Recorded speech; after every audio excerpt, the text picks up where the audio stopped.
The narrative delves into the intricacies of acrophobia, an extreme and irrational fear of heights that falls under the bracket of specific phobias known as space and motion discomfort. While fear of heights is innate to some extent in humans and is synonymous with the fear of falling, there are individuals who are seemingly impervious to this apprehension, possessing what's referred to as a head for heights. This characteristic can be particularly beneficial in occupations that entail working at great heights, such as wind turbine mechanics or even mountain trekkers.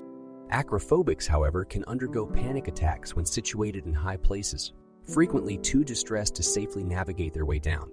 Statistically, roughly 2/5 of the general populace suffers from this phobia and is twice as prevalent in women than in men, although vertigo and acrophobia are sometimes interchangeably used. The former actually describes a sensation of spinning when no such rotation is occurring, initiated by shifts in visual perspective or abrupt movements. Vertigo when induced by heights is labeled height vertigo.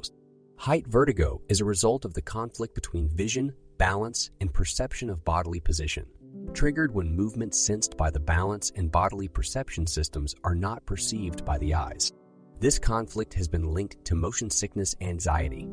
While acrophobia and height vertigo share similar symptoms like body swaying and dizziness, height vertigo is a direct symptom of acrophobia, thereby often leading to confusion in their differentiation.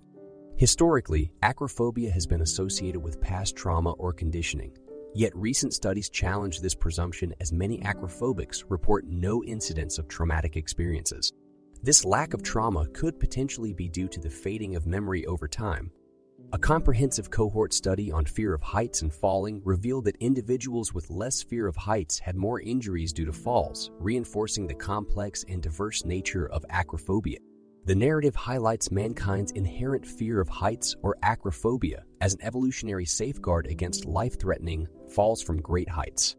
Misinterpretation of visual and vestibular imbalances can often trigger feelings of dizziness, nausea, and the fear of a potential fall, without the actual occurrence of a perilous incident. The primal fear of falling is suggested as an innate part of human fear psychology, akin to the fear of loud noises.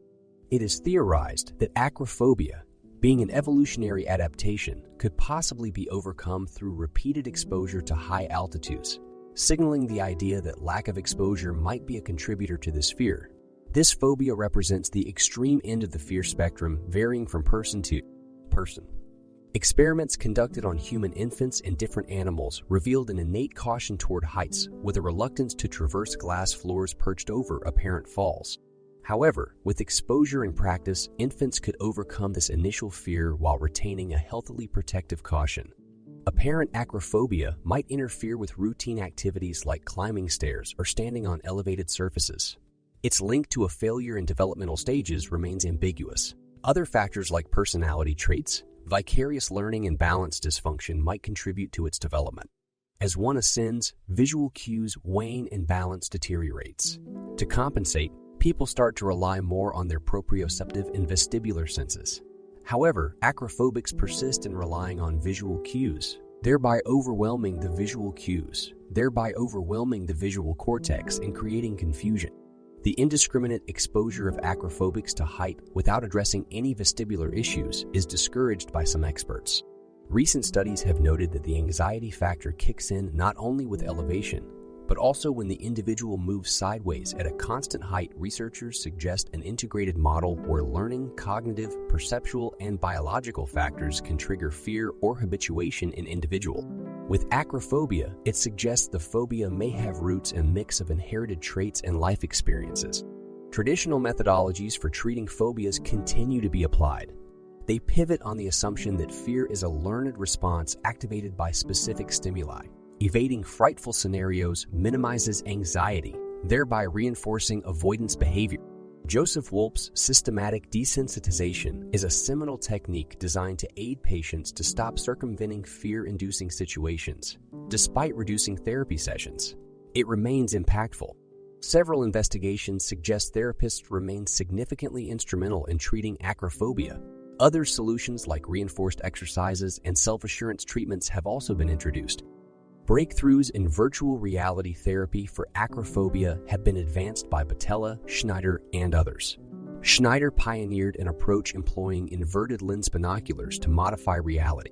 By mid-90s, VR evolved to become computer-based and became widespread among therapists. Affordable VR makes use of standard computers with head-mounted displays, whereas computer automatic virtual environments, CAVE, is the technology used by VRET.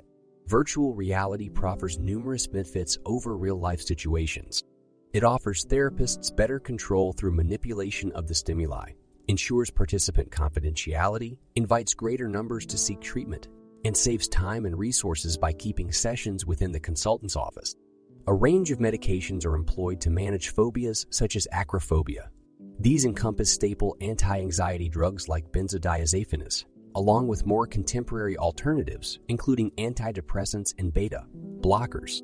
While desensitization treatments sometimes offer momentary respite, long-standing relief remains elusive. Notably, research indicates that 2/5 of all people suffer from acrophobia, with females twice as susceptible than males. A variant yet gentler form of visually induced anxiety is visual height intolerance, VI. It affects approximately a third of people. However, unlike acrophobia, its damage in regards to symptom severity, social participation, and overall quality of life is minor yet. A relatively small proportion of those affected by VI actively seek professional assistance.